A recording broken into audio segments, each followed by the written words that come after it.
नमस्कार, आप देख रहे हैं मेडिकल माइक और मैं हूं आपके साथ सन्नी प्रियदर्शी। अभी हम लोग हैं गर्दनी बाग धरना स्थल पर, जहां पर एम्बुलेंस कर्मचारी संघ का जो है 12/7/2023 से धरना चल रहा है।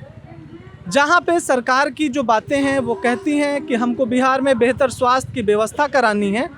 वहां पर अगर एम्बुलेंस कर्मी रोड पे अपने एम्बुलेंस को खड़ा करके रहेंगे तो जो गांव की महिलाएं हैं, जो बच्चे हैं, और ये बरसात के जो मौसम है और उसमें गर्मी की जो तपिश है, उसमें उनको कैसे स्वास्थ्य मुहैया कराया जाएगा, इस पर हमसे बात करने के लिए यहाँ पे जो है एम्बुलेंस कर्मी जो धरने पे हैं उन लोगों से हम बात करेंगे और जानने की कोशिश करेंगे कि आखिर उन लोगों की क्या मांगे हैं और आप लोग क्यों धरना पे यहाँ पे जो है अनिश्चितकालीन बैठे हुए हैं, इसके बारे में आप लोग बताएं। मेरा नाम वरुण कुमार हुआ और अनिश्चितकालीन धरना पे हम लोग इसलिए बैठे हुए हैं क्योंकि एक सम्मान फाउंडेशन और पीडीपीएल, ये दो कंपनी मिलकर राज्य सरकार के द्वारा नियोजनबद्ध है, जो कि हम लोगों का 31 मई को जो है कि सम्मान फाउंडेशन का जो पीडीपीएल के साथ जो चरणबद्ध जो पार्टिसिपेट था वो टूट चुका है। उस टूटने के दरमियान हम लोग का जो जितने कर्मचारी 102 एम्बुलेंस कर्मचारी जो देख रहे हैं उनका 4 माह का लंबित वेतन है और कई वर्षों से पीएफ अकाउंट जो कि अभी तक खुला ही नहीं है या फिर खुल गया है तो उसमें पैसा डाला नहीं गया है। मैं यही निवेदन करता हूं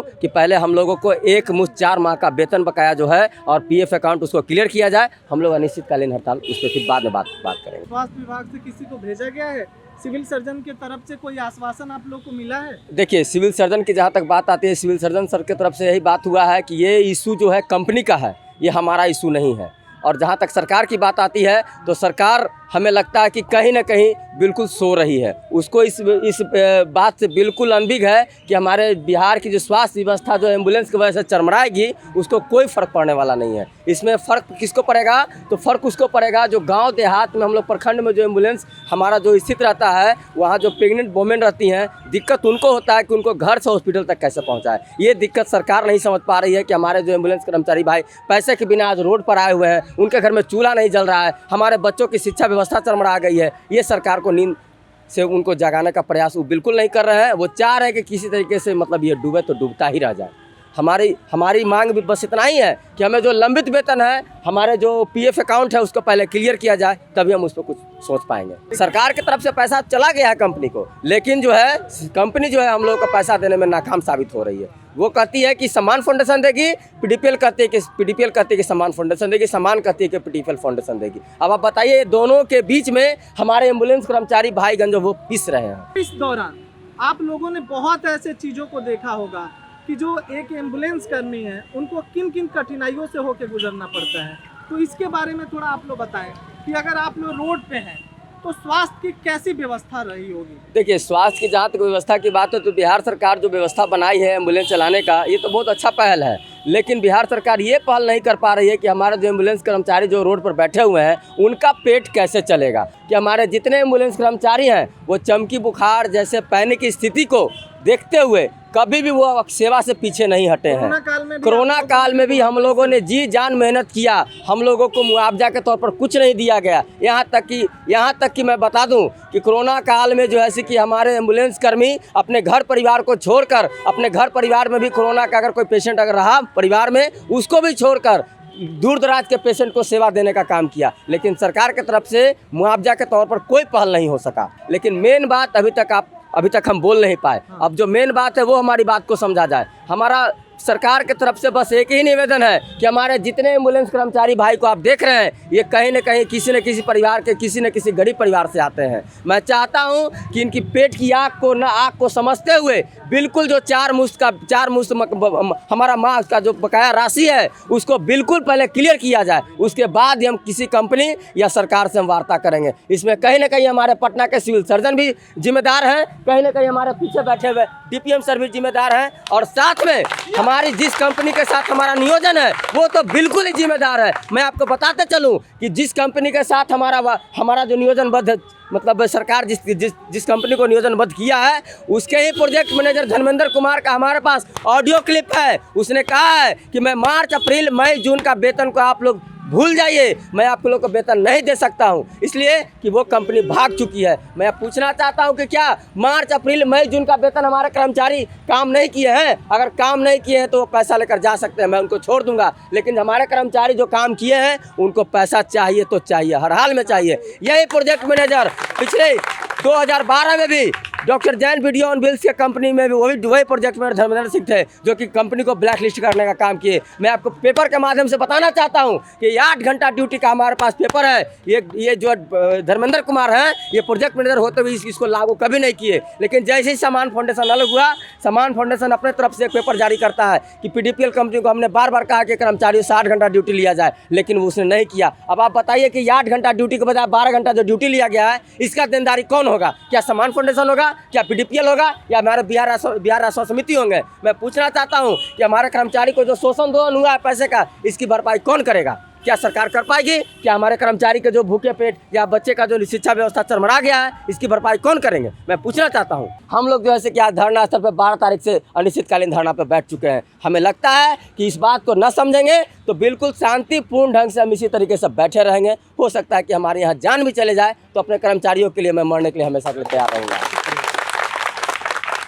आप क्या सोचते हैं, आपकी सिविल सर्जन स्वास्थ्य समिति और जो फाउंडेशन से पैसा बकाया नहीं मिला है, आपका क्या मांग है और क्या कहना है? देखिए, हम लोग का मेन मांग है सर कि जो 4 महीना से लंबित जो वेतन है वो एक मुश्त हम लोग को दे दिया जाए। श्रम अधिनियम का पालन किया जाए, जिसमें श्रम अधिनियम में 8 घंटा ड्यूटी लेने का है, वो 12 घंटा हमसे ड्यूटी लेते हैं। पैसा जो है न के बराबर मिलता है। बरसों से लंबित PF ESI है, वो लोग हमारे हक हिस्से से पैसा काट लेता है और खाता में जमा नहीं करता है, उसको अविलंब जमा करवाया जाए। हम लोग के बाल बच्चा जो रोड पर आ गया है उसके बारे में सरकार सोचे। सरकार जो है तेजस्वी जी युवा की सरकार हैं, वो बोलते हैं कि हम स्वास्थ्य व्यवस्था को सुदृढ़ कर दिए। कहाँ सुदृढ़ कर दिए? आपका कर्मचारी जो है भूखे हम लोग रोड पे बिलख रहे हैं, रो रहे हैं, कम से कम तो सूद लिए होते। आप क्या बोलना चाहेंगे, आपकी क्या मांगे हैं यहाँ पे? हम लोगों की मांगे हैं जो हम लोग रात दिन मेहनत करके 8 घंटा के जगह पर 12 घंटा ड्यूटी किए हैं और 4 महीना की लगातार वेतन नहीं मिला है। हम लोगों के बच्चों के स्कूल से नाम काट के हटा दिया गया पैसा के अभाव में, क्योंकि बिना पैसा के तो कोई स्कूल वाला पढ़ाएगा नहीं, कोई नहीं पढ़ाएगा। बस नाम काट कर बच्चा हम लोगों का छोटा छोटा घर पर आ गया। 4 महीना का वेतन बकाया है, 16 महीना का PF बाकी है, वो नहीं मिला है। और बिहार सरकार कहते हैं कि हमारा बिहार में स्वास्थ्य सीमा बहुत अच्छा है, आपके एम्बुलेंस सब खड़ा है, आपका कर्मचारी रोड पर बिलख रहा है। हम लोगों का 4 महीना का एक मुश्त वेतन दिया जाए और 12 घंटा के जगह पर 8 घंटा ड्यूटी लिया जाए। और कहीं भी दुनिया में 12 घंटा ड्यूटी नहीं लिया जाता है। इसके लिए मेरा चैलेंज है, संविधान में कहीं भी वर्णन नहीं है क्या 12 घंटा को ड्यूटी लिया जाए। हम लोग खेती करते हैं तो बैल से भी हल जोतते हैं, वही 8 घंटा बैल ड्यूटी करता है।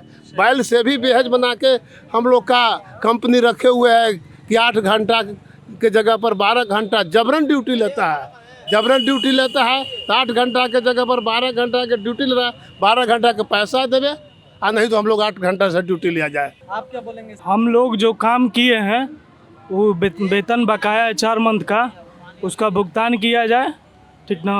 और उस कंपनी के आदमी जो बैठे हैं वो बोल रहे हैं कि नहीं मिलेगा। क्या है, हम लोग काम नहीं किए हैं? हम लोग को देखिए, धूप हो या छाँव हो, बादल हो या बरसात हो, दिन हो या रात हो, 24 घंटा हम लोग ड्यूटी में तत्पर रहते हैं, ठीक ना। अपने घर परिवार का जल्दी देखभाल नहीं, पहले पेशेंट को हम लोग देखते हैं, ठीक ना। फिर भी इस स्थिति में हम लोग का वेतन रोका गया है। अपने बीवी बाल बच्चा समझ ली इतना लाचार है कि बूढ़ी माँ है घर में, इलाज करने के लिए पैसा नहीं है, अब फिर भी अनदेखा किया जा रहा है।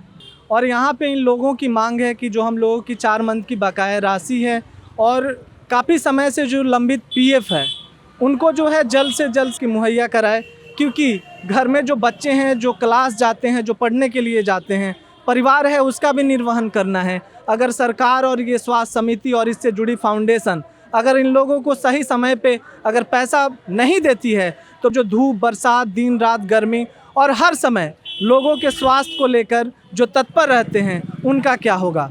तो ऐसे ही तमाम वीडियोज़ को देखने के लिए आप देखते रहिए मेडिकल माइक और दीजिए मुझे इजाज़त। नमस्कार।